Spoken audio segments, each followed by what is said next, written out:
నేను మీ సనపల్లి రామచంద్రుడు, సీనియర్ న్యాయవాది. ప్రైవేటు ఆస్తులు ప్రభుత్వం స్వాధీనం పరుచుకోవచ్చా? ఒక కేసులో సుప్రీంకోర్టు ఒక కీలకమైన తీర్పునిచ్చింది. ఆ కేసు యొక్క సారాంశం ఏంటంటే, కలకత్తా ప్రాంతంలో ఒక పార్కు కోసం ప్రైవేటు ఆస్తులను మున్సిపాలిటీ అధికారులు తీసుకొని కొంత నష్టపరిహారం చెల్లించారు. అది ప్రైవేటు భూమి. ఎవరి భూమిని అయితే మున్సిపాలిటీ వాళ్ళు లాక్కున్నారో ఆ వ్యక్తులు ఏం చేశారు అంటే, కలకత్తా హైకోర్టులో ఒక రిట్ పిటిషన్ ఫైల్ చేశారు.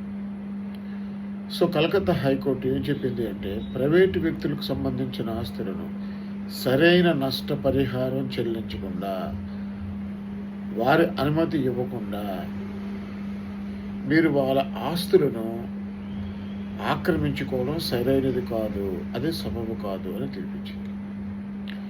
దానితో మున్సిపల్ అధికారులు ఏం చేశారు అంటే, తిరిగి సుప్రీంకోర్టులో అప్పీల్కి వెళ్ళారు.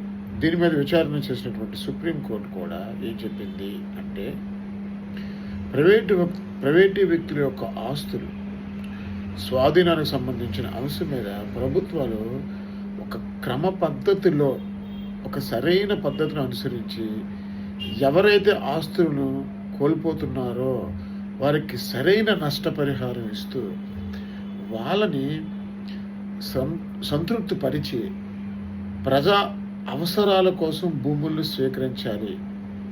అంతే తప్ప వాళ్ళని ఇబ్బంది పెట్టి వాళ్ళ ఆస్తులను బలవంతంగా లాక్కునే అవకాశం మీకు లేదు, అది చెల్లుబాటు కాదు అని చెప్పి సుప్రీంకోర్టు కీలకమైన తీర్పుని ఇవ్వడం జరిగింది.